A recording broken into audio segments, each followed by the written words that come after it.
Rangsiz gullar ko'zda yosh, yurakda chandiq qoldiradigan hikoya. Har bir gul rangli bo'lishi kerak edi. Ammo ba'zilar hayotdan rangini yo'qotgan. 25-yil 30-sentyabr kechki 9:35 daqiqada Sevimli Tuda 41-seriya premyerasi bo'ladi. Yangi his-tuyg'ular keltiradi. Qahramonlar taqdiri mohirlik bilan to'qilgan, ularning azoblari va yutuqlariga yurak hamohang. Bosh qahramon oilaviy bo'ronlarda rangini yo'qotgan, endi jasur qarorlar va kutilmagan ittifoqlar orqali ochiladi.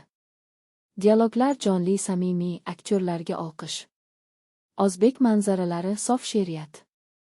Serial chuqur qazadi, yo'qotish, xiyonat, qayta tugilish, hammasi iliqlik bilan. Syujet ba'zan qattiq buriladi, lekin bu o'ziga tortadi. O'tkazib yubormang, bu seriya ilhom uchqunini yoqadi. Sevimli Tuda ko'ring va rangsiz gullarga ruhingizni ranglantiring.